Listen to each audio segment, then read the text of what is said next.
is here.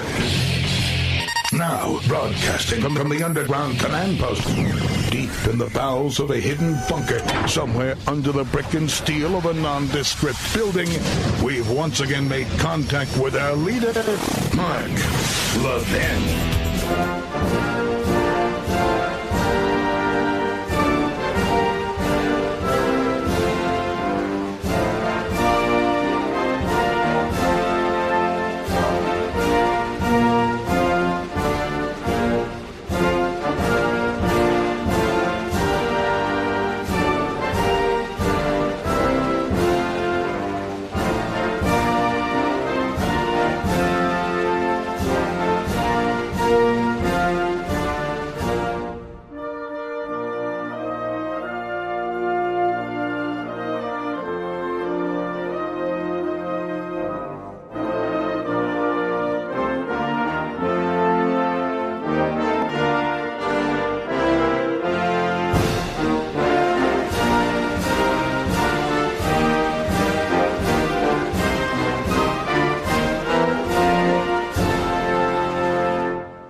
Why does everybody keep quoting Bill Barr, particularly my friends on my favorite cable network? Like he's making news or something? He's not even coherent. And his personal animosity towards Donald Trump taints everything that comes out of his rather considerable mouth.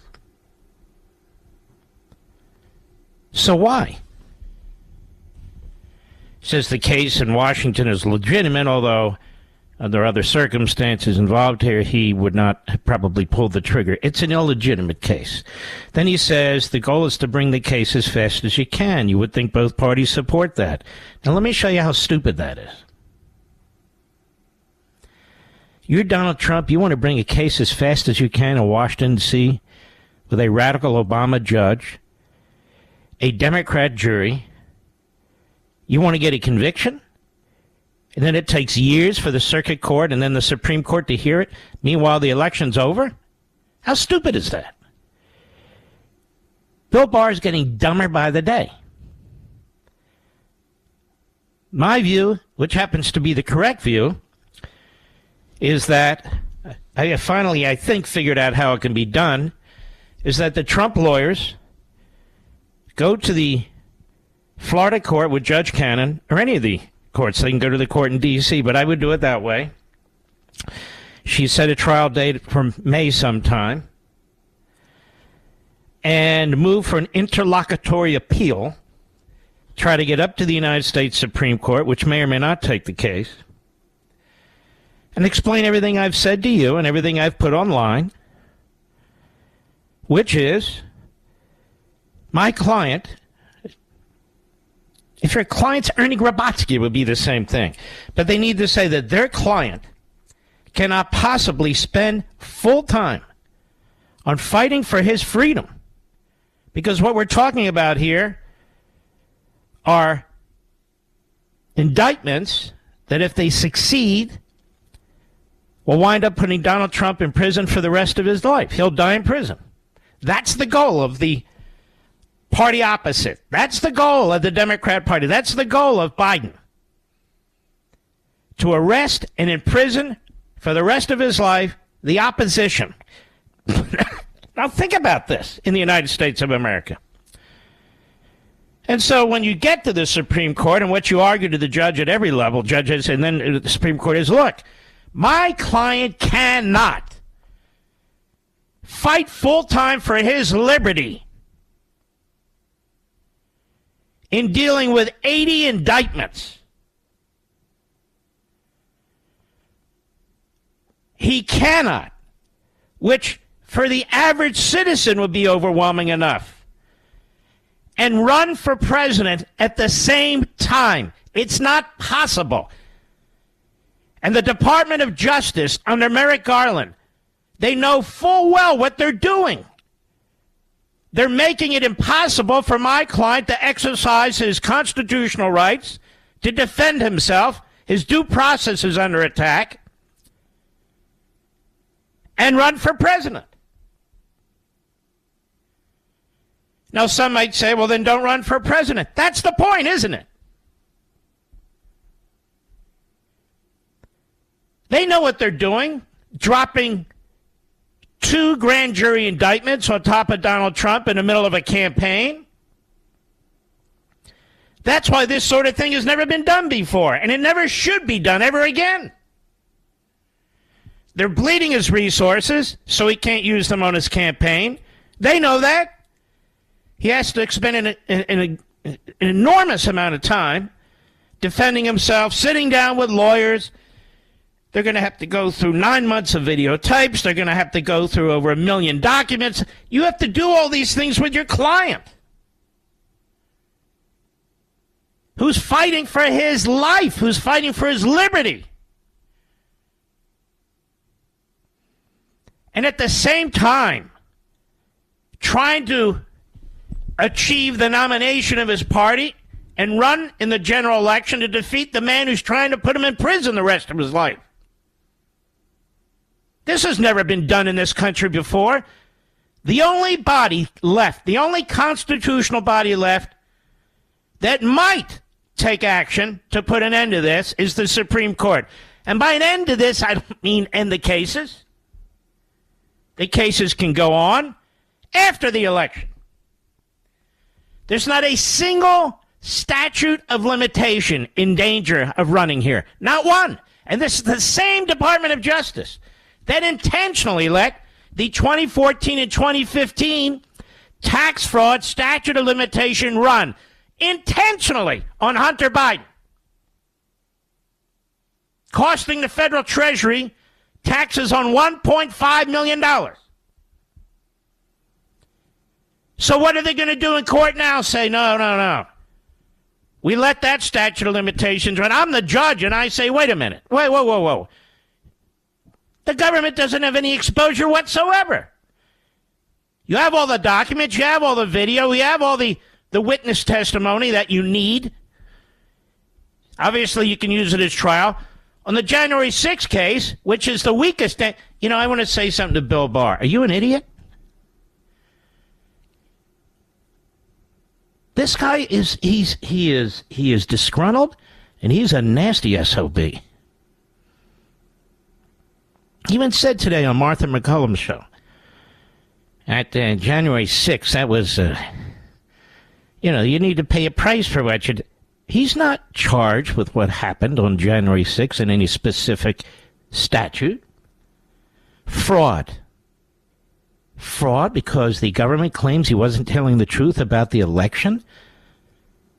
You thought it was bad when they had censorship, and then they wanted malinformation, misinformation, disinformation boards at Homeland Security, looking over what's going on social media. Imagine being indicted over something like this.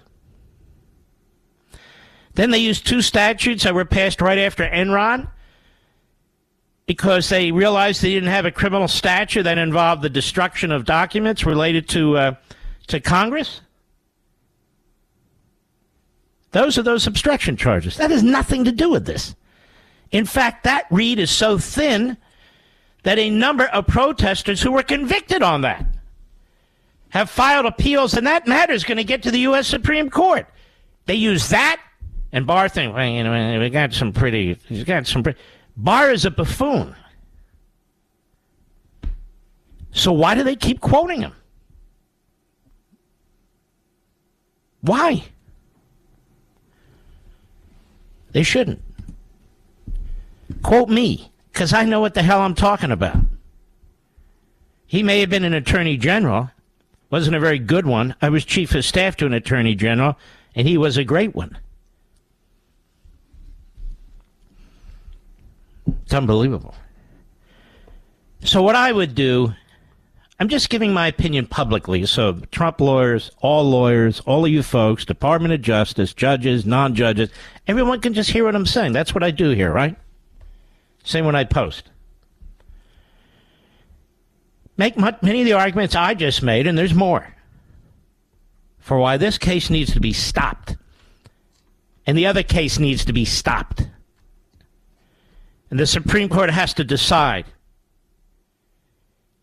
if Donald Trump is able to exercise his constitutional due process rights, and moreover, on the second lane, whether this kind of activity by the executive branch against a candidate is constitutional.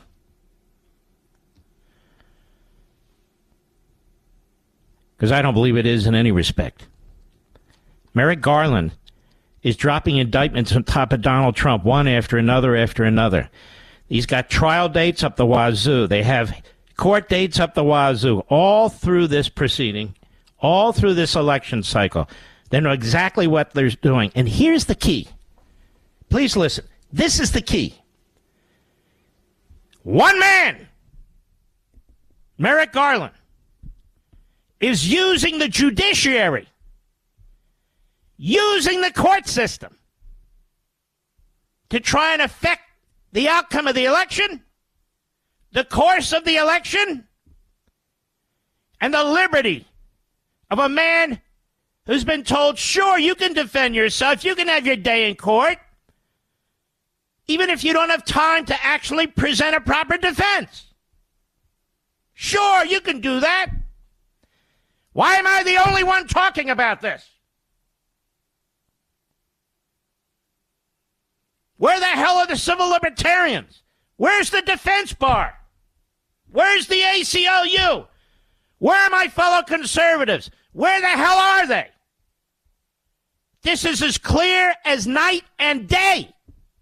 This is intentional. You have the Biden Department of Justice and their hitman, the special counsel, using the judicial system, the process of litigation, the process of charging somebody against the candidate, against the citizen. And we cannot leave it to individual judges in individual districts. We certainly can't leave it to local DAs to determine the future course of this nation. Now, the foundation for tyranny is being built all around us. All around us. And when I come back, I want to prove it to you. I'll be right back. Mark Levin.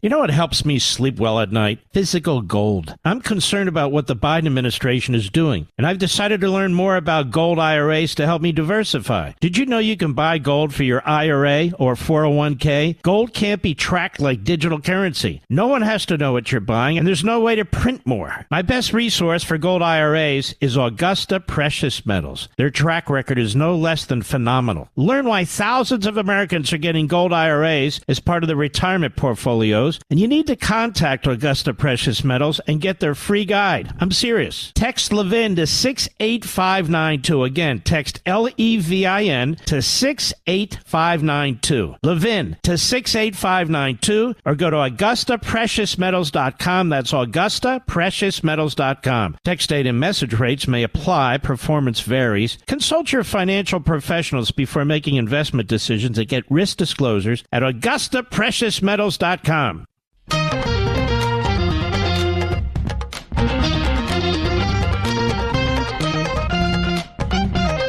The judge in D.C. shall be more than happy to allow herself to be used this way because she's a radical Democrat appointed by Obama who's demonstrated her activism in the sentencing of numerous protesters. She's a partisan hack in a black robe. It happens. It's unfortunate. It appears that Judge Cannon is more straight down the line, and that's all you ask for, is an intellectually honest judge. But I would appeal this now and try and get this case before the Supreme Court. You might lose it. They may not take it up, but they damn well should. this isn't a political question. This is a question of whether the judiciary is going to defend itself from being misused by the executive branch this way. You can't have an attorney general and a prosecutor. He's not even a presidential appointee. He's just a career bureaucrat. You can't have an attorney general whose bias is obvious, whether it's the Hunter Biden matter or his refusal to appoint a special counsel. In the case of Joe Biden, you cannot have an attorney general dropping indictment bombs on top of a former president who's running for re-election, a candidate, in the middle of the election cycle in a way that is intended to disrupt the election. That's why they say we want a speedy trial. The Speedy Trial Act applies to the defendant. It's what's to the best interest of the defendant. The Bill of Rights are not for the government. The Constitution is to protect you.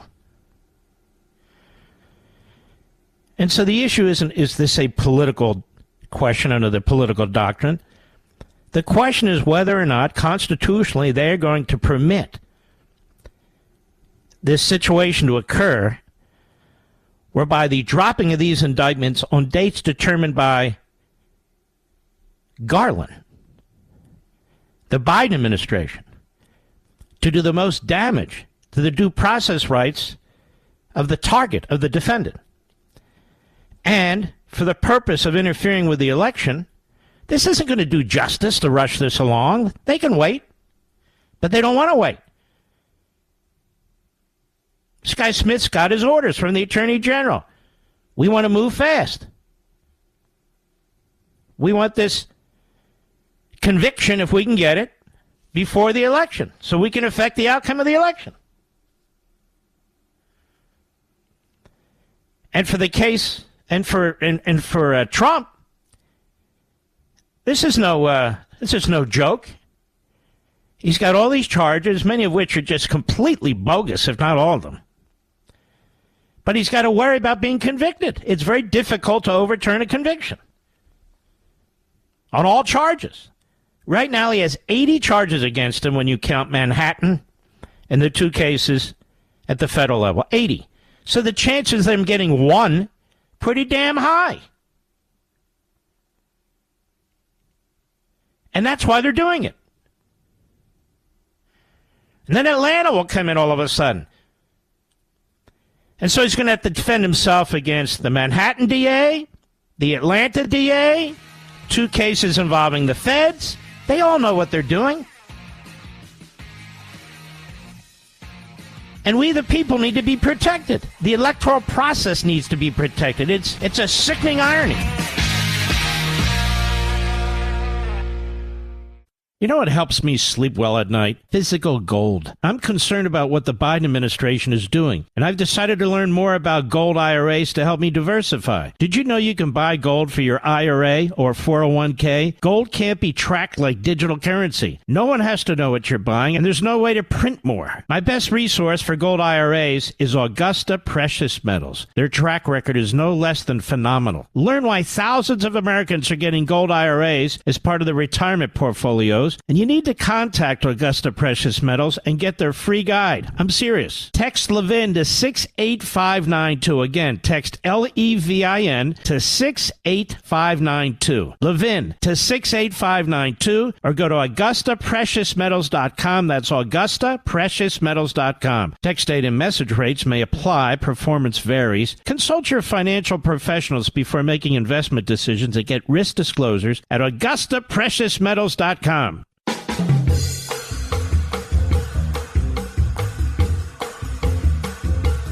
The Democrat Party has become the political and operational organism through which the American Marxism functions.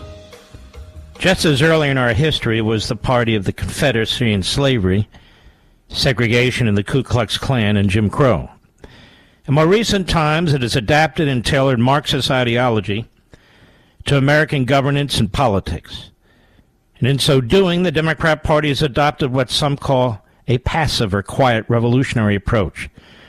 That is, as the late Italian communist Antonio Gramsci argued, a long march through America's cultural institutions, where intellectuals broadly defined would populate these institutions, slowly but surely radicalize them, soften existing societal morals, and ultimately destroy the culture and restructure society.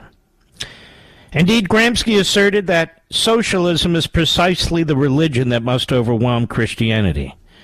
In the New Order, he said, socialism will triumph by first capturing the culture via infiltration of schools, universities, churches, and the media, by transforming the consciousness of society. Although Gramsci urged subterfuge and deceit, he did not oppose force or violence employed strategically and wisely. This is the Democrat Party's script. Saul Alinsky, a Marxist and Gramsci fan, wrote Rules for Radicals, as you know, based essentially on Gramsci's approach. Importantly, Alinsky was a key mentor to Hillary Clinton, who in 1969 wrote her 92-page senior thesis on Alinsky at Wellesley College, and his writings were extremely influential with a young community activist named Barack Obama. Obviously, these are two of the most prominent Democrat Party leaders in the last 30 years. Of course, Obama was a short-term senator before quickly ascending to the presidency for 2 terms. And Clinton was a First Lady, Senator, Secretary of State, and Democrat Party presidential candidate. So the man they admired among the most was a well-known communist. Obama was also mentored by Frank Marshall Davis during the time Obama was in high school, college, and a community activist in Chicago. Few people were as close to him as Davis. As Professor Paul Kengor recounts, Davis joined Communist Party USA in Chicago during World War II. His party number was 47544. He became extremely active in party circles and even wrote for and was the founding editor-in-chief of the Communist Party publication there, the Chicago Star. He left Chicago in 1948 for Hawaii, where he would write for the party publication there, the Honolulu Record. Those writings reveal a man fully loyal to the Soviet Union and the Communist Party line, and often bear an uncanny resemblance to Obama's own rhetoric, where Davis was bashing Wall Street, big oil, big banks, corporate executives and their excess profits and greed, and their fat cats, the wealthy and the millionaires, GOP tax cuts that spare the rich, and on and on. Another leading influence in the Democrat Party is, of course, Senator Bernie Sanders. Despite more recent efforts to mainstream himself, Sanders, who nearly won the Democrat Party nomination for president in 2020, and whose issue papers have served as the revolutionary blueprint for the Biden administration, has spent his entire life as a Marxist activist. Though he's treated as a kind of elder statesman of the Democrat Party, his record in Marxist movements and activities and in support of repressive communist regimes and causes is so extensive it would require far too many pages in this book, this is from my book, to elaborate. That said, Sanders has praised genocidal communist regimes in the old Soviet Union, Cuba, Nicaragua, etc., called for the government takeover of most industries, and offered a, quote, 21st century economic bill of rights that could have been lifted straight from Joseph Stalin's 1936 Soviet Constitution. These are but a few of the stars in the Democrat Party. As you can see, this is a top-down, elitist-driven movement, just as Gramsci encouraged, and I might add, just as Vladimir Lenin insisted. For example, Clinton graduated from Yale Law School, Obama from Harvard Law School, and Sanders from the University of Chicago, hardly part of the proletariat. Again, no less than Vladimir Lenin, who led the Russian Revolution in 1917, believed in a top-down revolution as well, which he called democratic centralization. Democratic centralization. Of course, there was nothing democratic about it. Most Russians were not communist revolutionaries. When the Tsar was toppled, Lenin insisted that the masses must be led by the few, and of course, he was first among equals.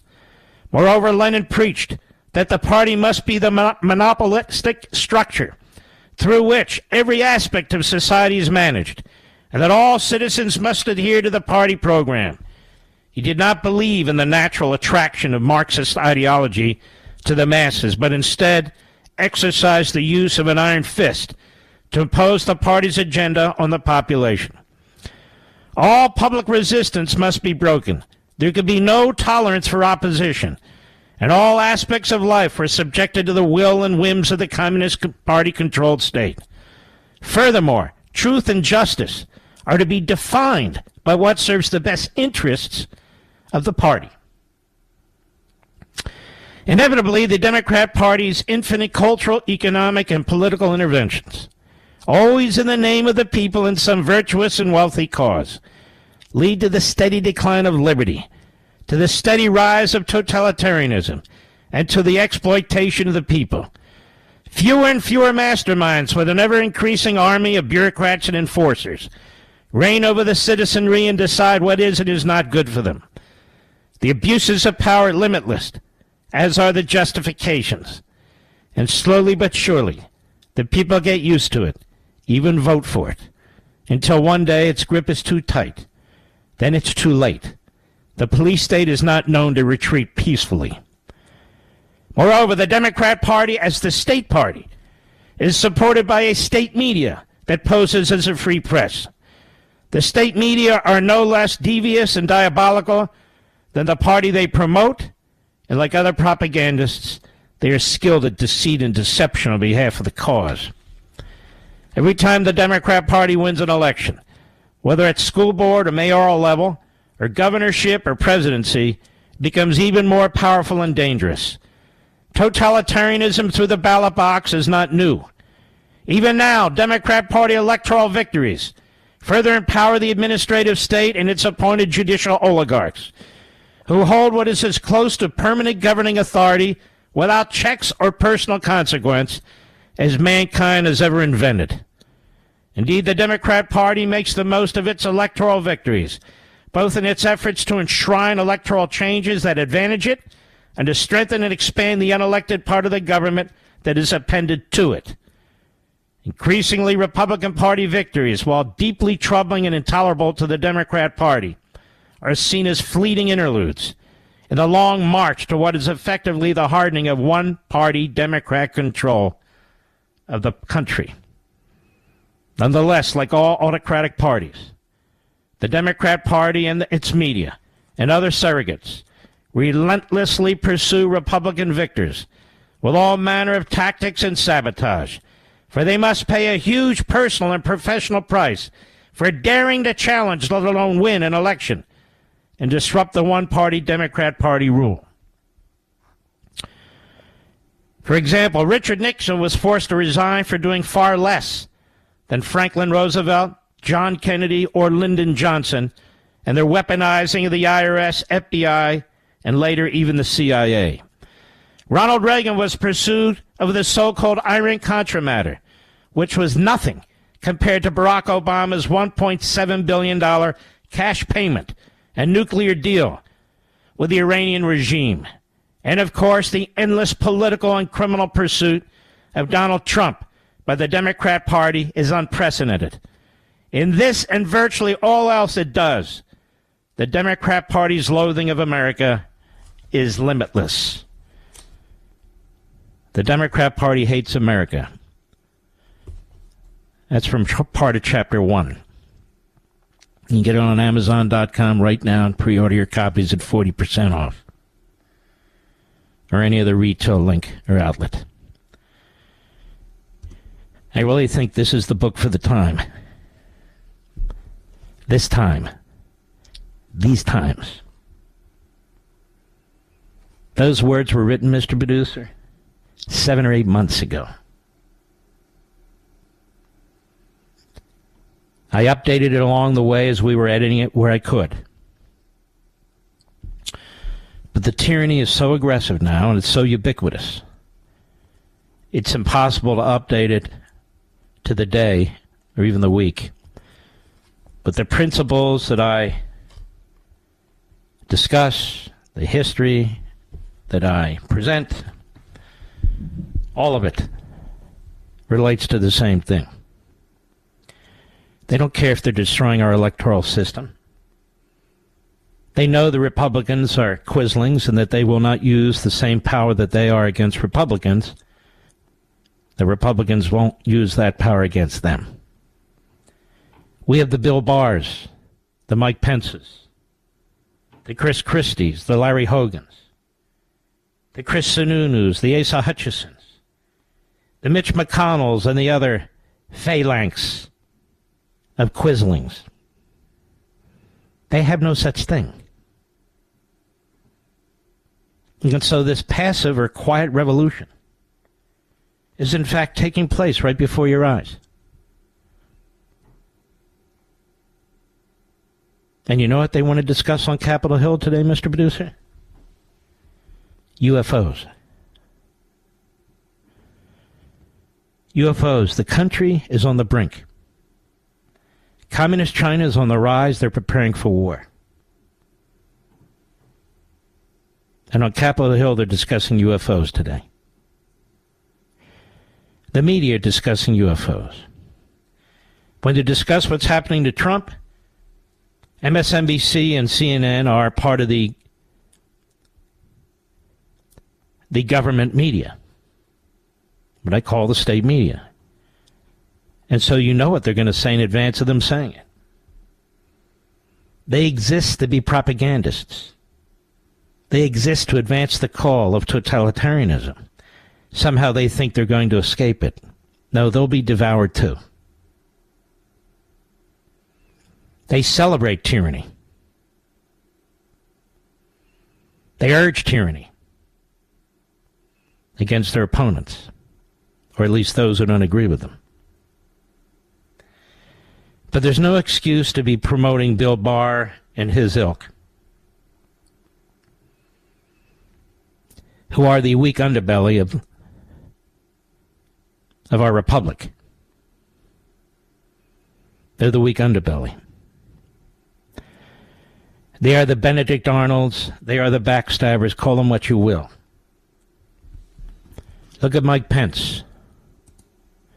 Just the news. Pence statements prior to January 6 undercut his claims on election integrity, constitutional duty. Pence has repeatedly maintained he lacked the constitutional authority to send the election results back to the contested states for review, and insisted he saw no evidence of voter fraud swaying the outcome of the 2020 election. The former vice president's own words prior to the events of January 6, however, seemed to contradict his post-vice presidency narrative. Video footage from a public address less than 1 week prior to the electoral certification on January 6 shows Pence expressing concerns about the election irregularities in the contest and vows to hear the objections of his supporters during the certification process, seemingly suggesting he held a belief in his authority to do so. He said, "I know we all got doubts about the election. I share the concerns of millions of Americans about voting irregularities," he told supporters on January 4th. "I promise you this. Wednesday, we'll have our day in Congress. We'll hear the objections. We'll hear the evidence." Pence made the remarks during a rally to support then GOP Senator Kelly Loeffler and David Perdue in Georgia runoff. Smith's indictment includes 6 other co-conspirators with whom Mr. Trump allegedly conspired to unlawfully overturn the election. How ridiculous. One of those individuals, he alleges, put forward plans outlining the theory that Pence could deem the electoral slates from 7 disputed states invalid. And you know what's interesting? There's not a word in the brief, the indictments filed by Jack the Ripper Smith and approved by the Attorney General of the United States, that provides a scintilla of constitutional language or constitutional history that disputes the advice that Trump got. So if the Department of Justice and Jack the Ripper Smith cannot provide language in the Constitution or from the Constitutional Convention, I don't care about Michael Ludig. Who gives an S about him? If they can't provide a single syllable that even disputes the advice that Trump was receiving, whether it was good advice, bad advice, sound advice, or anything else, then how the hell do they bill a criminal case on it? I'll be right back. Mark Levin.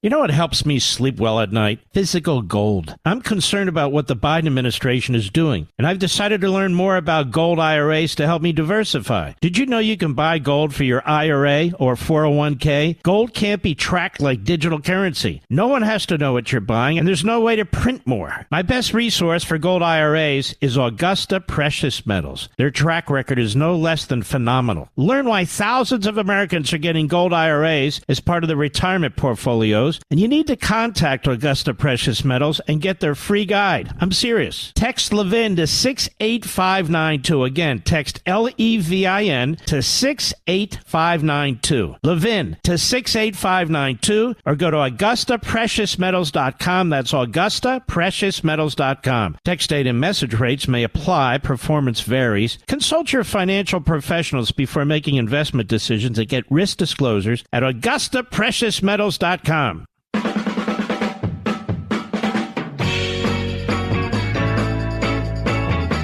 You believe the gonads this woman has, Mr. Bediz? The gall of this demagogue?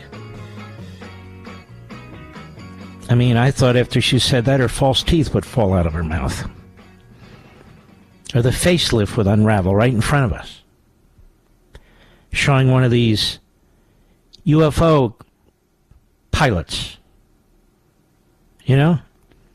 Maybe the skin would melt away and there it is, a UFO pilot. But no, there she is. And she says, this is why we want to take out the Republican Party the next election. Folks, can you imagine if they succeed?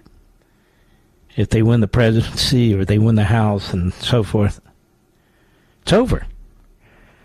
That's why they're fighting for keeps right now. That's why these charges are being made now, not later. Bill Barr is blinded by his animosity and probably by the cholesterol that has gathered under his eyes. I don't know. But he's irrelevant. He's a sucker. Like John Bolton, who's out there continuing making an ass out of himself. You can see all these disgruntled former employees that Trump fired or who quit. Man, they have a hate on. They can't just walk away. No. They have a hate on, boy.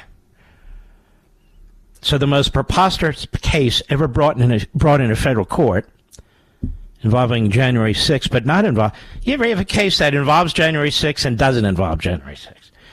I mean, when you read through it, it's so incoherent. That's why people who defend it have trouble explaining it. It's utterly incoherent. Trump was lying about the election and over again, and he upset people. Can you tie it to January 6th? No. Then who cares what you think? Who gives a damn what you think? This segment of the podcast is exclusively sponsored by Pure Talk. Pure Talk offers great coverage and can save your family money on your wireless bill every single month. Go to puretalk.com to find the plan that's right for you. Thank you again for listening, and thank you so much for this sponsorship, Pure Talk. He's here. He's here. Now, broadcasting from the underground command post, deep in the bowels of a hidden bunker, somewhere under the brick and steel of a nondescript building, we've once again made contact with our leader, Mark Levin. John Bolton's out there on CNN. Bill Barr's anywhere. He's like the Avenatti, Michael Avenatti of attorneys in terms of his ubiquitous appearance on TV. Bill, I would reconsider that until you drop about 50, but that's just my opinion. You've got Washington Post reporters on TV saying the whole Joe Biden thing is baseless. You have Mark Short, who's become a real Svengali, a real sleazeball, but he's been for a long time, quite frankly. He's on CNN, and he's trashing, who's he trashing? Mark Meadows. You got Ty Cobb, a lawyer in Washington, D.C., another hack who used to be one of Trump's lawyers, and I don't know the ethics of these guys going out and attacking their former client. It's not the way I used to practice law, but that's the way Ty Cobb and others do. You've got others. The list is long. What this is the ruling class. It's the ruling class and the leeches, the hangers-on to the ruling class. This is how they make their money. This is how they've always made their money. They build up their resumes in Washington, and then they go into the private sector, or they just stay in Washington, and they stay in government.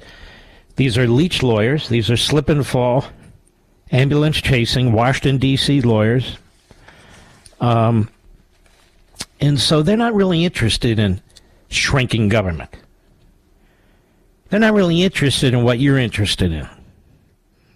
They'll represent anybody. They'll come and go. Be Attorney General for Bush as easily as they'll be Attorney General for Trump. John Bolton begged to be the Director of National Security under Trump. Called me repeatedly. And I'm not the only one. Lobbied like hell. Even though he knew in his heart of hearts that he didn't agree with Donald Trump's foreign policy. So why would you want that spot?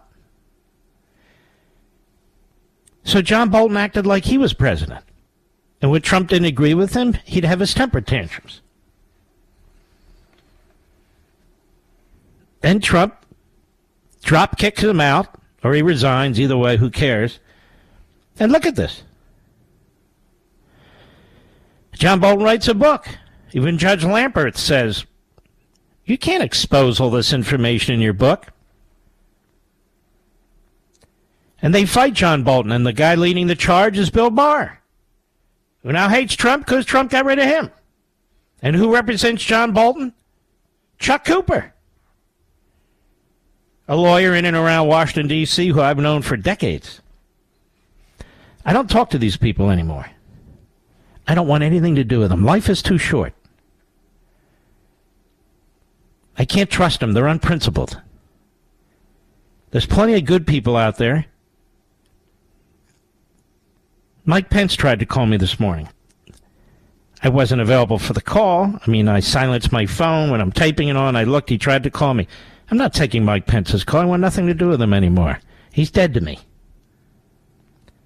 Not because he doesn't support Trump, not because he doesn't kiss Trump's butt, not because he doesn't shine Trump's shoes, but because what he's done gives aid and comfort to those who are trying to overthrow this country. Mike could say, I did what I thought was right, and I know what I did was right. He could take his position. I followed the legal advice that I thought was the most sound. That's what I did. History will judge me one way or the other. I believe God has judged me. I hope in a positive way. That's not what he does. He's made a political calculation with this sleazy Mark Short, who I've also known for decades. I remember when he used to carry Ollie North's briefcase. Now he's a big strategist. My wife worked with him once, too. She liked him. But I'm sure she has a different view now. I try to keep her out of this stuff. But none of that matters. They'll go on CNN. They'll go on MSNBC. Listen to this. I just want to give you an example. Mark Short worked at the White House with Mark Meadows. Now, if Mark Short had a problem with Mark Meadows or a problem with Donald Trump, why did he work at the White House? Why? Well, he was working for Pence. No, originally he was working for Trump. He was working for Trump while he hated Trump. Does that sound like a principled person? No. But this is why they embrace him on CNN. This is why the ruling class embraces him. This is why Washington loves the guy. Because he has no principles. Just like Chris Christie. In 2016, it was Chris Christie was all the rage. He was head of the transition, had a lot of power, was deciding who would get what. He recommends Christopher Wray for FBI director. Trump takes him up on it, on and on. Now look at it. Look at Joe Scarborough. Joe and Mika Scarborough had their heads jointly so far up Trump's butt. It was disgusting. It was embarrassing. They had him on their show. Nobody watched, of course, but they had him on their show. They promoted him in the Republican primaries. You remember all this, Mr. Producer? Then they got angry with him. They got crossways with him. So now they have spent their careers trying to destroy him. Me, it's funny. I originally supported Ted Cruz in the Republican primaries, as many people who support Trump remind me. And Donald Trump from time to time laughs about it. And after Cruz lost, I supported Trump. My defense of Trump is the defense of the legal system. My defense of Trump is the defense of the Republican little R system. That if they can do this to him, they can do it to anybody.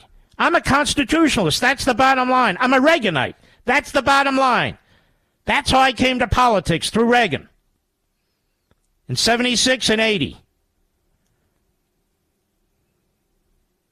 I know this. Donald Trump loves the country. And I know Joe Biden does not. He milks the country for everything he can. I know the Democrat Party hates the country. I know Donald Trump loves it. Donald Trump wants nothing to do with the ruling class in Washington, D.C. He wants nothing to do with their media in Washington, D.C. This is why they were stunned when he defeated them. This is why they tried to take him out even before he entered office, while he was in office, after he's left office. Even the judges in Washington, D.C. can't stand Donald Trump.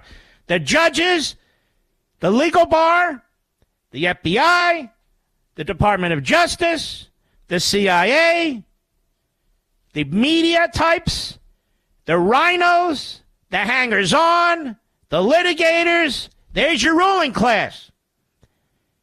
What do you think about that, North Dakota? What do you think about it, Kansas? What do you think about it, New Hampshire? What do you think about it, Texas and Florida and South Carolina? What do you think about it, the rest of the country? You like this? You like what the hell's going on here?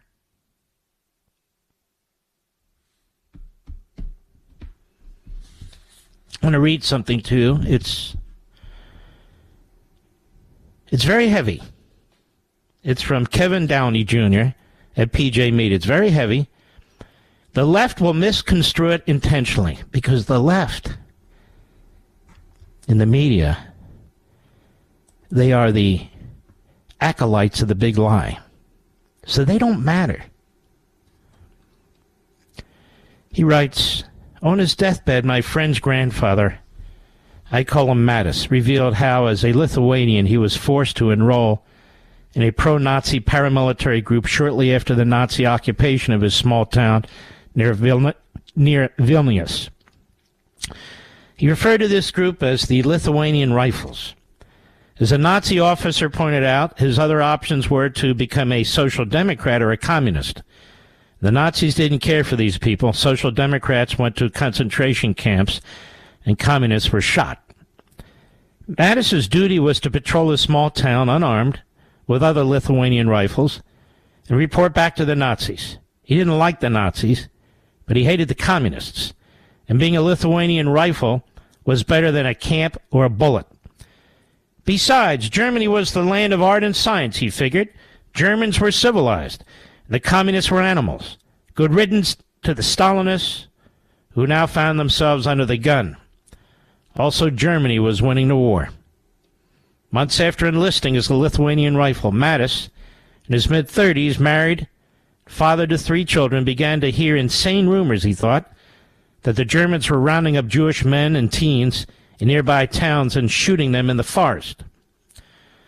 Mattis and his friends refused to believe the rumors. Germans, they thought, were cultured and sophisticated. They led Europe in engineering. Germany was home to some of the world's best composers, Brahms, Bach, Beethoven. Germans built cities. Soviets, not Germans, were feral. Stalin's men deported thousands of ethnic Lithuanians out of his town, and they were never seen again. Russian people enthusiastically moved in and took over the city and nearby towns. Unlike the Soviets, the Germans didn't send trainloads of Lithuanians to destinations unknown. The Germans would never commit Soviet-like atrocities, not on ethnic Lithuanians anyway. Those Soviets got what they deserved. After dismissing the rumors as likely pro-Stalin propaganda, Mattis walked to his store one morning to see that the town was full of signs ordering all Jewish men 14 years and older to report to a point in town on a certain date and time. Now he realized the rumors were true. Several hours later, he received a note ordering him to report to the same point 2 hours before the Jewish men. He decided that morning to take a sick day. Roughly 90 minutes later, 3 frightened Lithuanian rifles and a very angry Nazi officer pounded on his door. The other Lithuanian rifles standing at the door also sought the day off. The Nazis were furious. There were no sick days allowed on that date. They were driven to the forest, where Mattis saw Jewish men and teens digging a large hole. A couple dozen Lithuanian rifles watched in horror as the Nazi soldiers drank vodka and made jokes. Mattis and his fellow holdout Lithuanian rifles were handed guns and told to guard the approach to the pit. They were ordered to shoot anyone who approached and anyone who attempted to escape. The Nazi threatened them to not disobey his orders again. As they stood watch, they heard the guns go off. Minutes later, 3 Lithuanian rifles, looking terrified, ran to them and said they were ordered to the pit. One suggested that they run lest they be executed for not showing up at dawn, but they knew that would mean that their families might be murdered. They hurried to the pit. The Nazis were drunk. The Lithuanian rifles comprised mostly of men in their 30s and 40s. Men who worked as carpenters, farmers, and shop owners had done the shooting. You aren't man enough to kill Jews, but you will be man enough to bury them, the angry Nazi boomed to them. Mattis, minutes before passing away in Hamtramck, Michigan, swore to his grandson that he didn't shoot, but he did bury the Jewish men, some of whom were still moving. It's the first and last time that anyone had heard that story. The first and last time. Despite Vilnius having a centuries-long history of being conquered and occupied by opposing armies, the atrocities those armies committed. Despite watching other Lithuanians get carted off by the Soviets, Mattis still thought it can't happen here, not in his lifetime. Those calamities belong to history. Unlike people like Mattis, who moved to the United States from war-torn countries, most of us have never seen firsthand the decimation wrought by tyrants. We spend our time and money on luxuries like in-ground pools and outdoor pizza ovens, believing it can't happen here. Or UFOs, I might add. But make no mistake, tyranny is here. It's hidden by state-run news outlets that distract us from the truth with stories about little green men and Lizzo's latest chunky stunt. They lie to Americans on their 24-hour propaganda platforms about our own president's skullduggery with China and downplay or ignore the ramifications that chicanery presents, such as spy balloons left unfettered, a border left open, secret Chinese police stations, and more than 13,000 military-age Chinese people flooding into our country. Our leaders lie to us with the sky is falling flapdoodle about how climate change and phantom white supremacy, not the tyranny they sponsor, which will be our downfall. Albert Einstein once wrote to his son, there's something amazing about America's democracy. It's got a gyroscope, and just when you think it's going to go off the cliff, it rights itself. Well, you're that gyroscope. We don't have a system to thwart tyrants. You and the Constitution, that's it. That's it. Yes, that's it. I'll be right back. Mark Levin.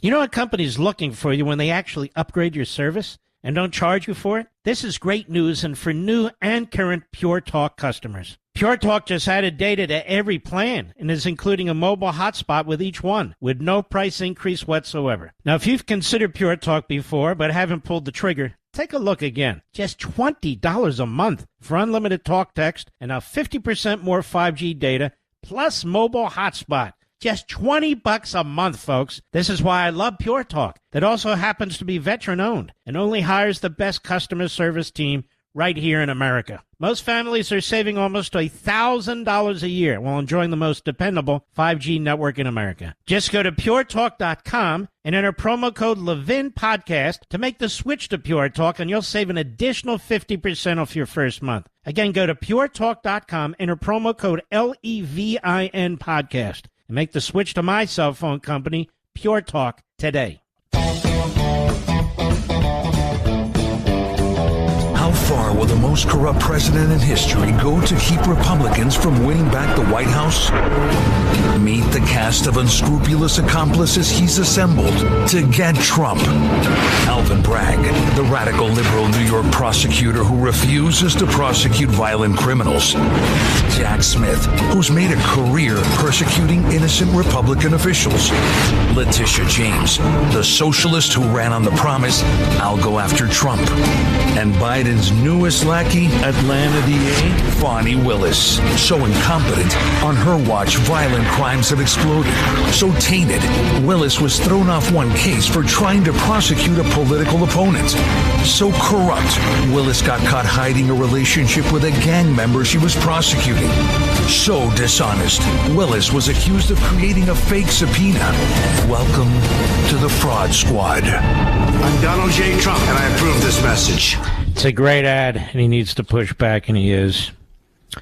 And somebody asked me, I think it was today or yesterday, what do you think of Trump's lawyers? I don't know anyone.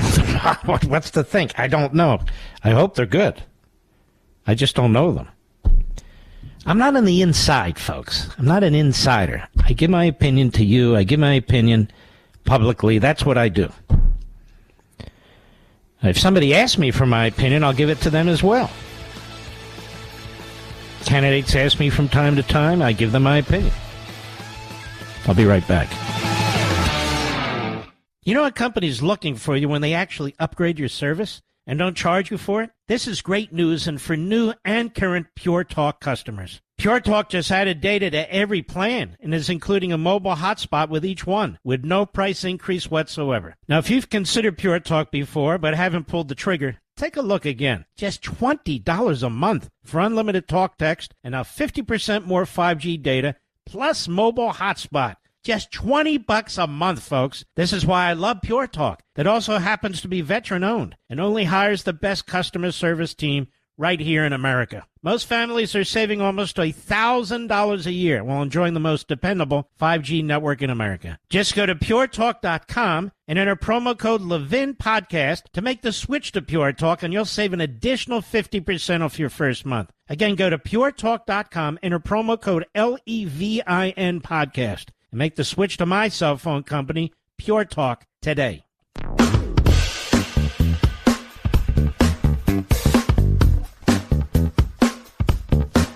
My parents taught me a lot of very, very important things.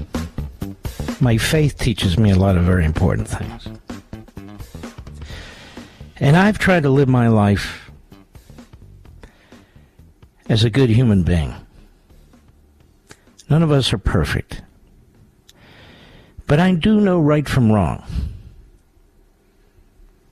I know loyalty from disloyalty. I know what's legal and what's illegal.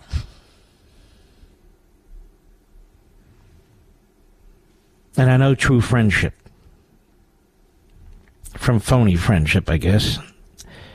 And I'm disappointed all the time, quite frankly. And you just got to deal with it when it happens.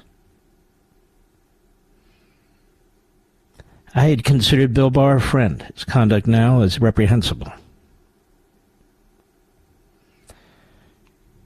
I'd worked with John Bolton in the Meese Justice Department. His conduct is beyond belief. I've known Mike Pence for decades. And in 48 hours,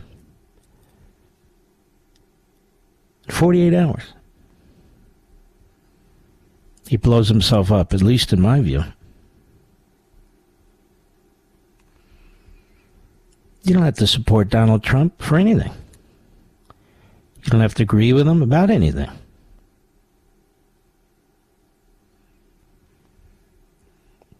I don't always agree with them.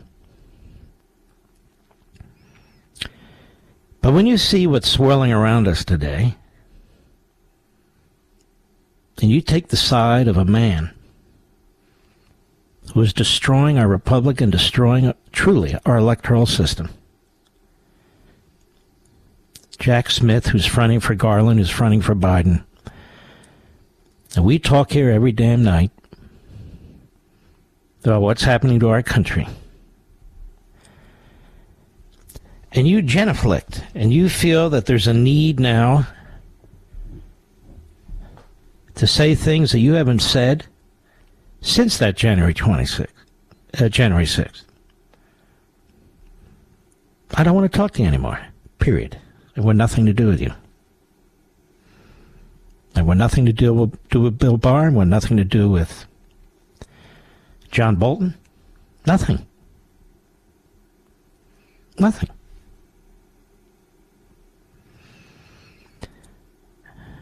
No, I would never work for any of these politicians. I would never work for Donald Trump, Vivek, Ron, none of them.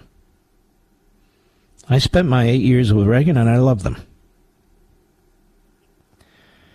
And, of course, I'm committed to you and what I do here. These people chose to take these jobs. And from what I hear, Donald Trump's a very difficult boss. I didn't say he's a bad boss. I didn't say he's an unethical boss. I said difficult. We've all had difficult bosses. If you can't handle it, don't take the job. Don't do it. But now what you're doing is you're attacking the Republic. Now what you're doing is attacking perhaps the only man, but perhaps not, in the Republican ranks who can help us defeat this tyranny. We don't know if it's going to be him or not.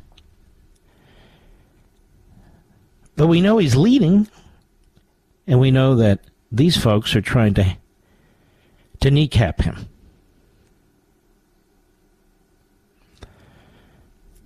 You need perspective. You need some context. This country will not be a free country. 4 more years of Biden, Hakeem Jeffries as Speaker, Chuck Schumer as President, as the Majority Leader, continuing in the Senate. And when they lose the ruling class, when these people lose, they blame you and me. They blame us for not getting behind their milquetoast candidates who have no desire to take on the tyranny or the people who are committing it. None. The Murkowskis, the Collins, the Romneys, the list is a very, very long one.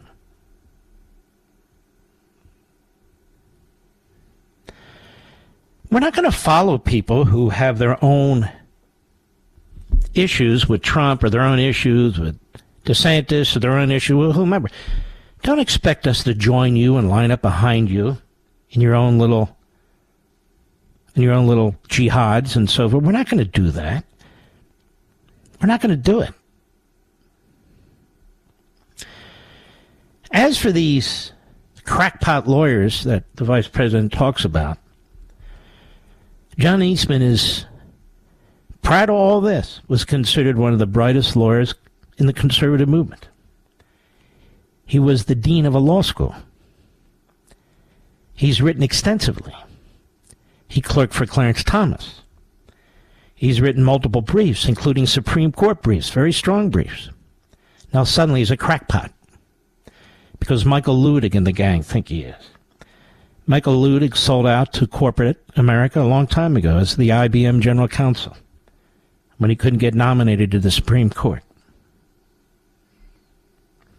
I saw a completely different Michael Ludig when I saw him testifying in front of that bogus rump January 6th commission. He seemed unhinged to me. Self-righteous. Well beyond angry and disappointed. Here's the truth, Mike. Mark Short, and all the rest of you. The Constitution is absolutely silent about the power of the vice president in doing what you were asked to do. It doesn't say anything. Madison's notes, they don't say anything. People are trying to project their own narratives into the situation. So people are telling Mike Pence he can't do something. Some people are telling him he can do something. And it is fair for the President of the Senate, who's overseeing this process, to take into consideration what might happen to the country should he make one decision or another. That's an acceptable thing to be concerned about.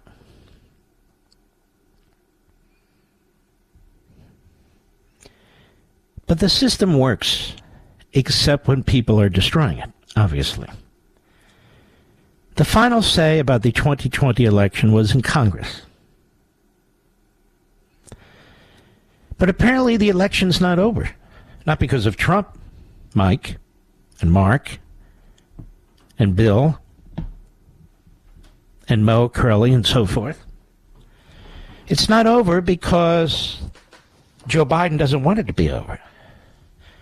And so they've criminalized what is a purely constitutional / political process, where Congress has the final say, where the states have the first say. That, Mike, is how the Constitution works.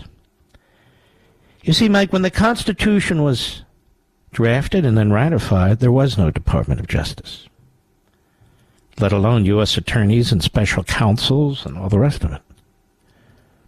In fact, there were no district courts, Mike. There were no appellate courts. The only court in the Constitution is the Supreme Court. You should know this. You've sworn on the Bible to uphold that Constitution.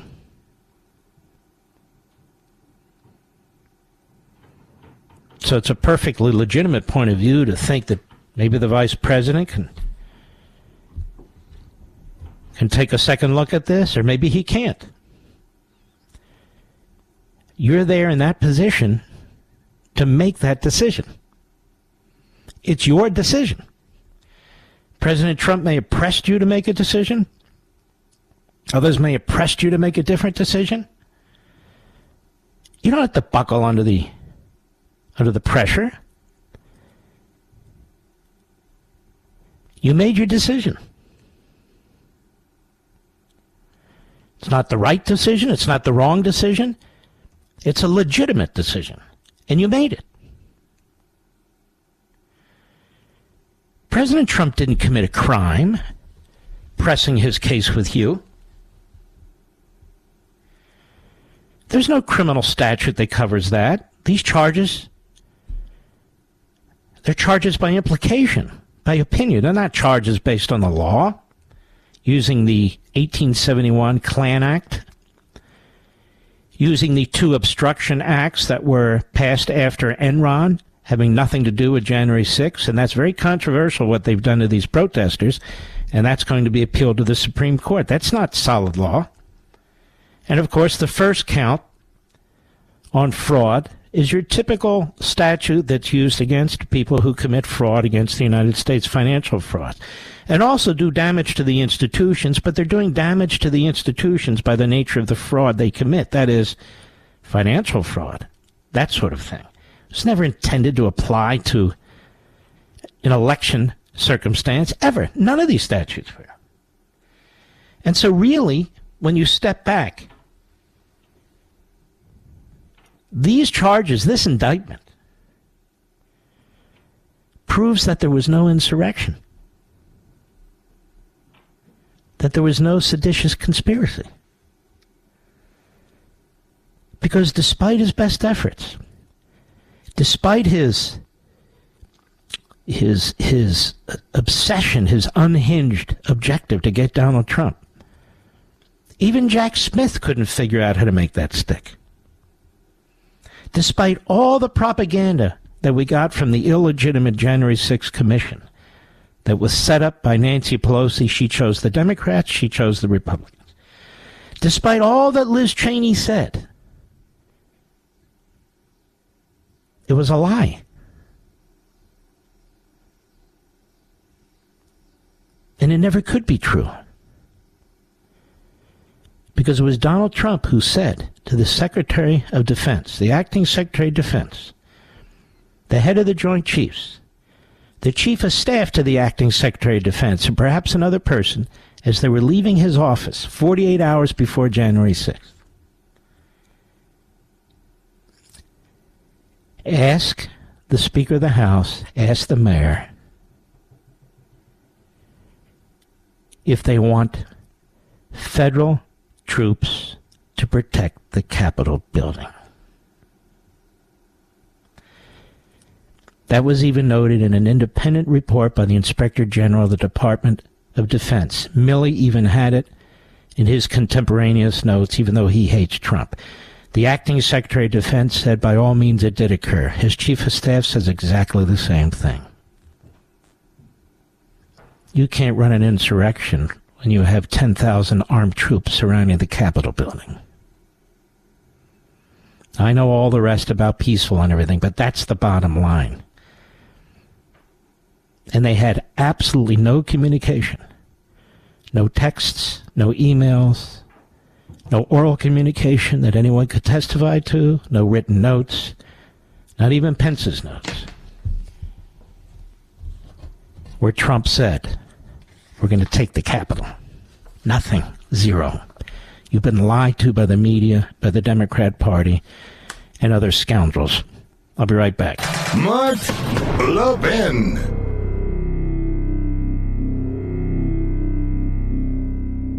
You know what company's looking for you when they actually upgrade your service and don't charge you for it? This is great news, and for new and current Pure Talk customers. Pure Talk just added data to every plan and is including a mobile hotspot with each one, with no price increase whatsoever. Now, if you've considered Pure Talk before but haven't pulled the trigger, take a look again. Just $20 a month for unlimited talk, text, and now 50% more 5G data, plus mobile hotspot. Just $20 a month, folks. This is why I love Pure Talk. That also happens to be veteran-owned and only hires the best customer service team right here in America. Most families are saving almost $1,000 a year while enjoying the most dependable 5G network in America. Just go to puretalk.com and enter promo code Levin Podcast to make the switch to Pure Talk, and you'll save an additional 50% off your first month. Again, go to puretalk.com, enter promo code LEVIN Podcast, and make the switch to my cell phone company, Pure Talk, today.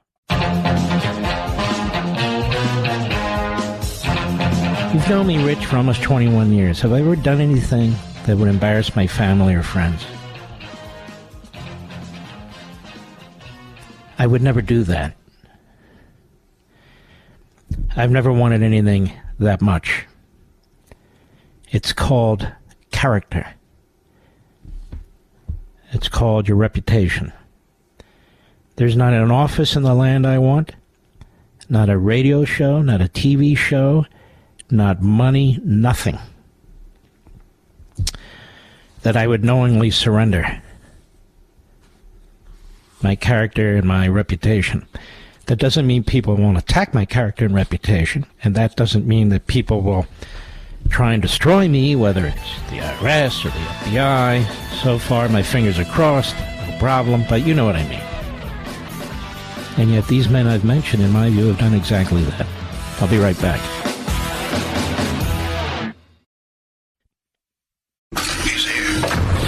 He's here. Now, broadcasting from the underground command post, deep in the bowels of a hidden bunker, somewhere under the brick and steel of a nondescript building, we've once again made contact with our leader, Mark Levin. Maybe we're too elitist. Maybe we're too Ivy League. Maybe we're the problem. And of course, conservatives are very excited by this, because Brooks is stating the obvious, but he's stating it in the New York Times, and he's gone from being a Bill Kristol sycophant to a national conservative Republican. used to write for the magazine whose name I forget. It went under fairly quickly to a liberal writing at the New York Times. He knows who pays and who doesn't. Now, that said, what he said is not new. Others have said it. Not many, but others. 400,000 people purchased a copy of Unfreedom of the Press. And in there, I mentioned a gentleman by the name of Will Ron, CBS News digital political correspondent. And tell me if this sounds something like the David Brooks who everybody is so excited about today. On November 11, 2016, shortly after Donald Trump's election, Will Ron, CBS News digital political correspondent and the network's managing director of politics, wrote an extraordinary opinion piece. The unbearable smugness of the press, in which he excoriated the Democrat Party press and fellow journalists. Sounds very similar to what David Brooks has recently done, doesn't it, Mr. Producer? He said the mood in Washington press corps is bleak, and deservedly so. It shouldn't come as a surprise to anyone that with a few exceptions, we were all tacitly or explicitly with her. Which has led to meaning Hillary, which has led to a certain anguish in the face of Donald Trump's victory. More than that, and more importantly, we also miss the story. After having spent months mocking the people who had a better sense of what was going on, this is all symptomatic of the modern journalism's great moral and intellectual failing, its unbearable smugness. Again, this almost reads very similarly to what David Brooks wrote today in the New York Times. Trump knew what he was doing when he invited his crowds to jeer and hiss the reporters covering him. They hate us, and have for some time. And can you blame them? Journalists love mocking Trump supporters. We diagnose them as racists in the way Dark Age clerics confused medical problems with demonic possession. Journalists at our worst see ourselves as a priestly caste. We believe we not only have the access to the indisputable facts, but also a greater truth, a system of beliefs divined from an advanced understanding of justice. This is all a whitewash, you see. Trump voters are racist and sexist, so there must be more racists and sexists than we realized. Journalists, he said, increasingly don't even believe in the possibility of reasoned disagreement, and as such, ascribe cynical motives to those who think about things a different way. As a direct result, we get it wrong with greater frequency.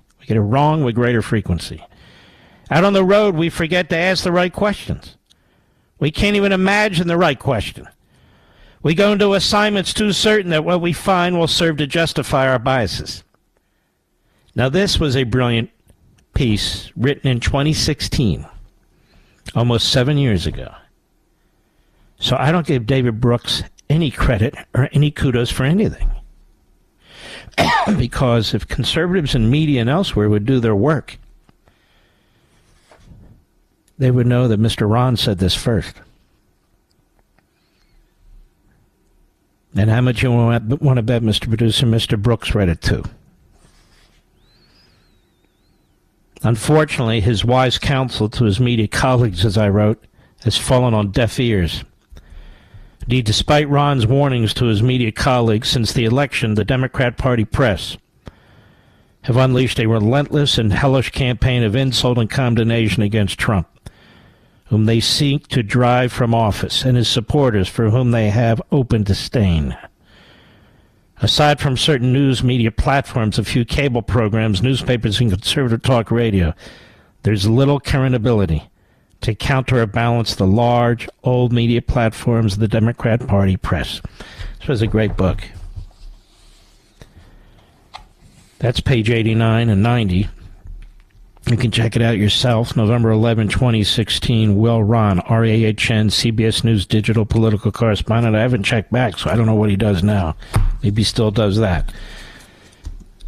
So either David Brooks had read this piece some time ago or more recently, or has almost identical thoughts. No, I'm not accusing him of anything. I'm just making a point.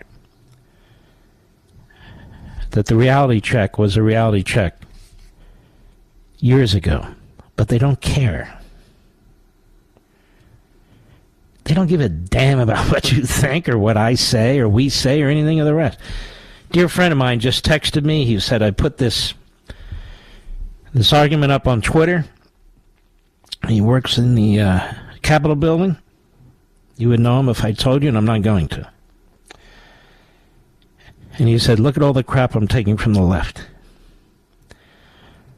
I said, what's your name? Why do you care? Why do you care? They hate us. That's the way it goes. But you know what's funny? In my case, the feeling is mutual.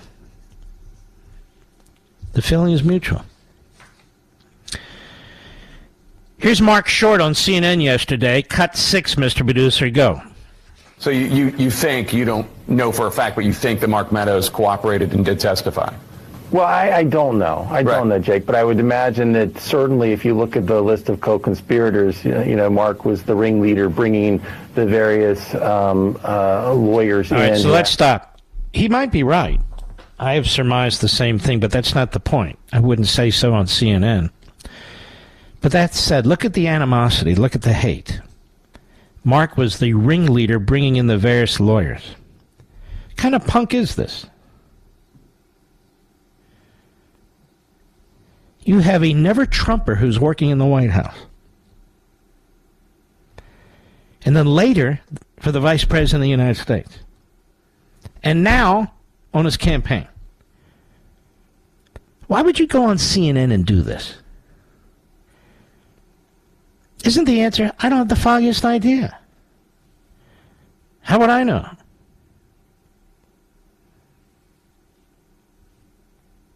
Go ahead.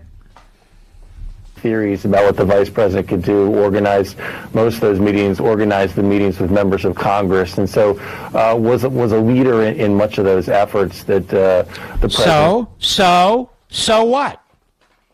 So what? Organizing members of Congress to challenge electors? Wow, that's never been done before. At least 5 times in our history. 5 times! And the Democrats, not even counting them, 3 times in the last 20 years. Wow. What a miscreant that Mark Meadows must be, huh? That must be obstruction. He should be indicted. And he brought in these cringeworthy lawyers. A former dean of a law school who clerked for Clarence Thomas. We can't have that. Crackpots, don't you know, because Mark Short's such a great lawyer. He's not a lawyer. Yes, but we had Michael Ludig. And you want to know the story about Michael Ludig? They didn't even ask Michael Ludig for his advice, the former judge. He provided to them unsolicited. And he kept clawing at their door. Did Michael Ludig.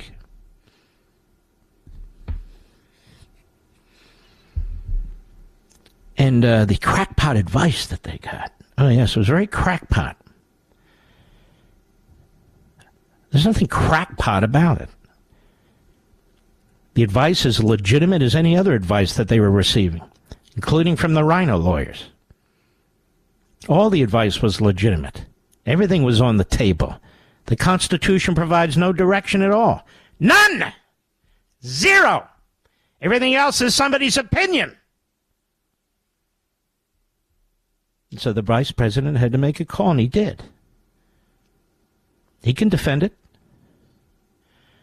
He can defend it without doing what he's done, which is thrown in with the indictment mob at the Department of Justice and the special counsel who's destroying our country. You can do that, you know. Unless, of course, you're trying to now draw attention to yourself in various media platforms so you can go beyond 1% support Go ahead. In trying to convince the vice president of this magical authority. And so the fact that not he's magical authority, meathead. Mark Short, I want to make a public challenge to you. Anytime you want to come on this program and debate this issue, you are welcome to come on. Rather than go on these networks that use you as a useful idiot, you come on this program and we will debate this issue. In fact, you can come on this program and bring your pal Michael Ludig with you. Do it. Mr. Producer, if they contact you, we're going to give it an hour. A whole hour. So stop with the cheap shots. Stop hiding behind Ludig. Get your ass on this radio show. Bring his ass with you, and let's do it. Do it. Then we have Ty Cobb, not the baseball player. He was a great man. No, we have Ty Cobb, a Washington lawyer. There aren't many of those, are there? This guy's been hanging around a long time. Oh, yeah. He's made a lot of money from criminal cases and so forth. And apparently, Trump kicked his ass to the sidewalk, too. I don't know that for a fact, but I have to believe it. And so you're a lawyer for somebody, and then you say this. Cut 7, go. As you know, I think this is sad. I think it, unfortunately, is a situation could have been avoided. Trump forced it upon the Department of Justice by the way he conducted himself in his last few days in office, and by... First of all, is this guy even literate, Mr. Producer? By the way he conducted himself? Good Lord. So you see, ladies and gentlemen, Trump's former lawyer says it's Trump's fault that these charges were levied by the criminal conduct, I'm quoting, I'll do it because it's hard to listen to, by the criminal conduct that he committed as he finished his presidency. That's right, he violated the Ku Klux Klan Act, the Enron laws. That's right, and the financial fraud laws. Is that about right, Ty Cobb? I wouldn't hire this guy. I wouldn't hire this guy to do a contract for a landscape business. I wouldn't. Not for a second. And then we have the well-known litigator, the Clarence Darrow. Joe Scarborough, who you know is a famous litigator, very well known in North Florida. No, he wasn't. What a jerk. Anyway, cut 8, go. I'm just curious. Donald Trump hears that from the judge. He then goes out and he says his process is like it's a scam. His usual witch hunt, scam, stuff like that.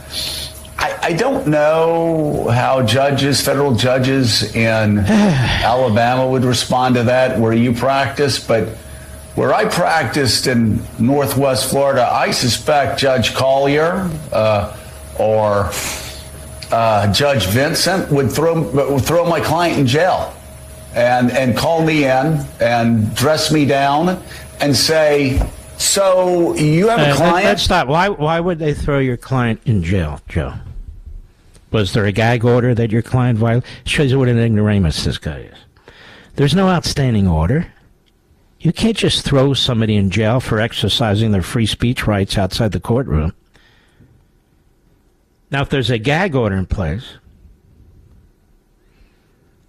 and they violate the gag order, that is a court order, then you can throw them in jail. Now, there could be a challenge to all that, particularly when you're talking about a man who's running for president. But where Joe practiced law, you don't even need an order in place. That's right. Your client spoke. He sends I guess he calls for the marshals. I don't know who the hell else he sends. What, the security guards at the courthouse? Arrest that man. Why? He said it was a witch hunt. But, Judge, you didn't even provide a basis for this. You don't have a gag order out. I don't care. Arrest that man and put him in jail. Now, that's where Joe Scarborough says he practiced law, Mr. Producer. This guy's a dumbass. And that was one of the requisites of being hired by MSNBC. I'll be right back. Mark Levin.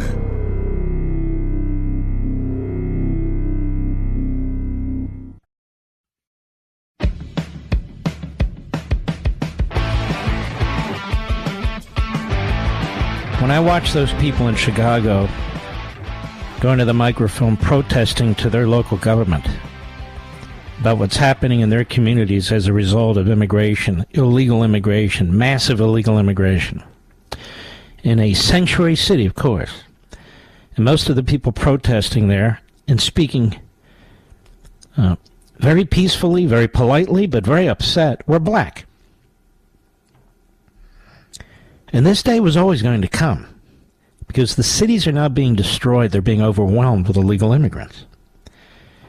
Because illegal immigrants, despite all the talk about on the Democrat left about picking lettuce, they head for metropolitan areas. That's what most immigrants do. They head for the cities. And cities that are already cash-strapped, cities that have already undermined their own police forces, cities that don't have competent educational systems, competent politicians, well, this just ups the grief and the impoverishment. And so you have foreigners, illegal aliens, coming into these communities that are not, many of them aren't even middle class, some of them are quite poor, taking over areas, using utilities, being subsidized by people who can't afford to subsidize them. Because this is the Democrat Party. All of us, whether white or minorities, all of us who have supported that party have been suckers.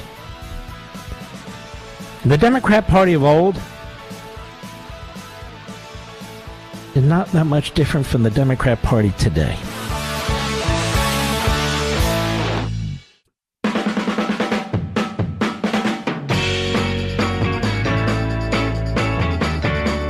The New York Times poll doesn't put Vivek at number 3. It puts him at 1 or 2% with the rest of the crowd. But I'm not putting the man down. I'm telling you the truth. But I'll tell you what I've just looked at, Mr. Producer. Polls in Iowa and New Hampshire. You know who is gaining some speed in those states, Mr. Producer? DeSantis. You see, there's local news that most of us don't hear about outside the states in which the news is played on the local stations and so forth. We don't see the commercials. We don't see the ground games. We don't see any of it. All they talk about are these national polls, and they treat it like a horse race, and I don't know how many times we've been suckers for that. But I looked at New Hampshire and I looked at Iowa. He is, he's in the running. And I looked at it, maybe I should not supposed to say anything, Mr. Producer.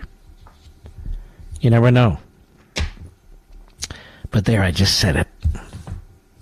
I've been remiss. Hour 1 went by, hour 2 went by, hour 3 is almost done.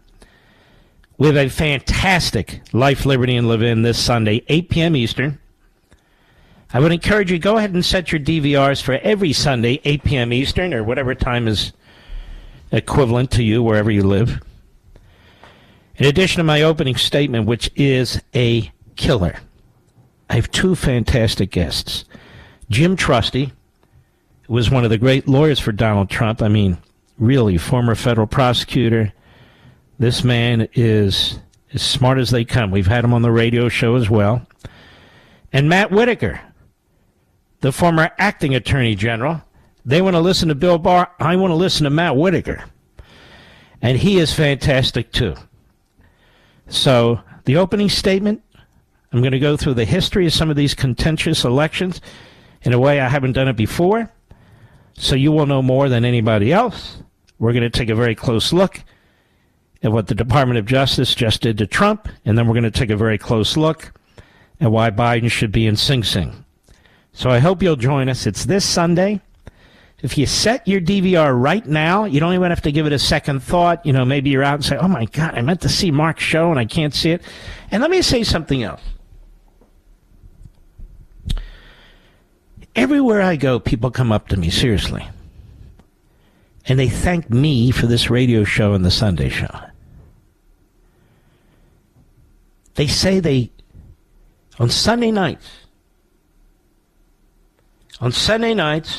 it is appointment television in their house. And the numbers show it. But you shouldn't thank me. I thank you. Because the truth is, if you weren't there, if we weren't getting these killer rating numbers, the number one show on the weekend sort of bounces back and forth between Marie and me, because she's fantastic. I wouldn't do it. I wouldn't do it. Because my plate is very, very full. But as long as you want to see it, and as long as I can do my opening statement, nobody writes those, I write them. Have you ever noticed? I better not go down this path. We don't have any monitors where I read. Let me put it to you this way. What do you call those monitors people read off, Mr. Producer? Yeah, I don't use teleprompters. What you hear comes right out of my mouth. Maybe I have a few notes. They're all mine. All the research is mine. I get up ultra early in the morning, spend 3.5, maybe 4 hours researching. Now you know why I get annoyed when the plagiarists come around and just steal stuff. They're out having a grand old time on the weekends or at nights. They come back with tans. Mark's breaking his butt. And so when I hear somebody just rip me off, and it's usually a producer that will do it, radio and TV, and feed it to their host. Mr. Producer doesn't rip anything off from anybody. Number one, he never has. Number two, I've never asked him. I'd be appalled by it. So when you show up, it makes a huge difference. Sunday night, 8 p.m., great, great show. Set your DVR if you're not sure you're going to be able to watch it. Trusty and Whitaker, and let off by my opening statement. Now, what do you want me to do, Mr. Producer? Am I behind on something? Joy Reid on MSNBC yesterday. She is a sleazeball. The sleazeball of sleazeballs. Remember they had to clean out her social media site, Mr. Producer? Because of all her racist and homophobic comments. And, of course, MSNBC, owned by Comcast, they thought those were resume enhancers. So there she is on TV, trashing people, stereotyping people. Just a real lowlife, I might say. And she's very excited about what happened yesterday. Cut 9, go. And the people who showed up on January 6th were so arrogant and feeling they could defecate in the Capitol, tear the Capitol apart, beat up... Who defecated in the Capitol, you moron? You must be confusing them with BLM and other Marxist revolutionaries. It's amazing. Go ahead. ...and commit crimes while live they streaming. beat up police officers and committed crime. I thought you liked that. Has this woman, I assume she's a woman, has this woman ever spoken out against the attacks on cops before? No. Cops are systemically racist. That's her line. Over on CNN, even black cops who do things to black people, they're white supremacists too, you see, because they get their training from people who have this white dominant mentality. They've got it all figured out on the left, you see. Racists. And in her case, also homophobic, but not anymore. They broomed that. They whitewashed it, may I say. Go ahead. And then go to their hotels, get on planes, and go home and wait a year to be prosecuted. All of it feels so incredibly arrogant to me that I'm like, no, this felt like a day when we got justice just to see him humbled, not called President Trump. You know what, ladies and gentlemen? You know damn well, and so do I, if they had a public hanging of Trump, she'd be cheering it on. She'd be in the audience throwing tomatoes. You know damn well she would. This is what we're up against. It was good to see Trump this way. Didn't care about the country. Doesn't even like the country. Doesn't even like the Constitution. We needed to see Trump humbled. The weird deference that some of the media give him. He needs to be put on the rack What an a-hole. What an a-hole. Then you have this Ellie Honig, who is kind of schizophrenic when it comes to the law. He's a senior legal analyst at CNN. Nobody knows who the junior legal analyst is. Cut 10, go. Earlier in the day, we were talking about cameras in the courtroom. They're not cameras. This would be Anderson Cooper, who used to be big on Stormy Daniels. That was his great interview. Is this guy still up against me on Sunday, or did they cancel him? I don't hear about him anymore, Mr. Producer. I think he's Anderson. May I call you Andy? Andy! This guy was born with a platinum spoon in his mouth. Andy! He's a Vanderbilt. Are you still on at 8 p.m. Eastern Time on Sunday, Andy? Oh, there are all kind of press information out there. CNN was going to beat the #1 weekend host on Fox. Crickets. Crickets. Have I not begged them to put Psaki up against me, Mr. Producer, over on MSLSD? Have I not said they should do that? I owe you something, don't I? No, I don't. Huh? We'll be right back. Mark Levin.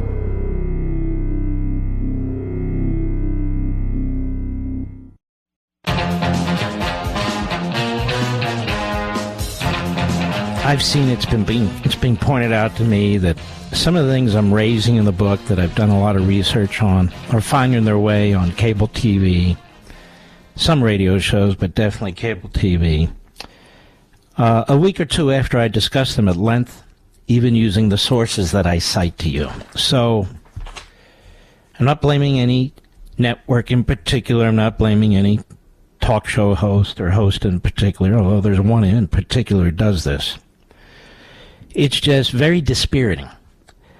On the one hand, I've got this public forum and I want to discuss with you what's in the book. But on the other hand, when I do it, because the book doesn't come out on September 19th, somebody jumps ahead.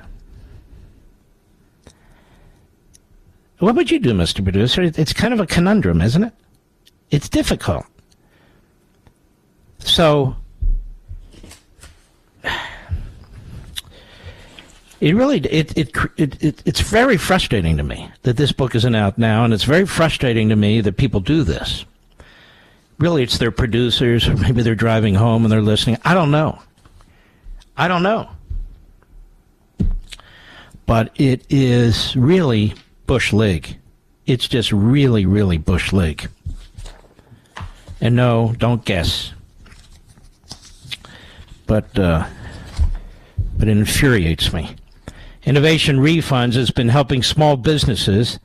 They qualify to get a business payroll tax refund through the Employee Retention Credit, or also known as the ERC. The ERC is a tax refund for businesses that kept employees on payroll for parts of 2020 and 2021. So if you own a business with more than 5 employees, you could have money waiting to be claimed. Innovation Refunds and their independent tax attorneys are dedicated to helping business owners navigate the complex filing process. The ERC is a tax credit. It's not a loan. It gives eligible business owners the freedom to use the refund money to help their businesses grow. Innovation Refunds does not provide tax or legal advice. They work with an independent network of top tax experts and professionals, and they'll share with them your information to evaluate and process your claim. Terms and conditions apply. Go to innovationrefunds.com to determine eligibility, and if you qualify, you could be on your way to receiving money for your business. There's no upfront charge. They don't get paid unless you get paid. Go to innovationrefunds.com or call 1-843-REFUNDS. That's innovationrefunds.com or 1-843-REFUNDS. Well. Although, on the other hand, Mr. Producer, and America, Levinites out there, once the book comes out, you'll know who did what. Won't they, Mr. Producer? They'll know. It'll be quite obvious, I think. And they're kind of known in the trade for doing that, stealing guests and stealing subject matters and that sort of thing. And no, don't guess, because you'll probably guess wrong. We go to America every Friday in honor of you. Here we go.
Please tune in, Life, Liberty, and Levin, Sunday, 8 p.m. Eastern.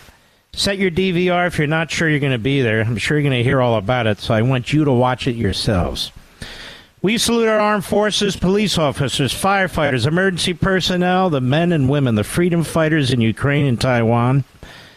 Good night, Spritey and Griffey. Good night, Pepsi and Smokey. Good night, Zelda and Gigi. Good night, Indy, Patton, Rory. Good night, my Barney and Marty. Good night, Dad. Good night, Mom. Good night, Leo. Good night, Joe. All patriots. And I promise you, I and we will continue to fight for this wonderful country of ours. God bless each and every one of you. I'll see you on Sunday and then on Monday. Have a wonderful weekend.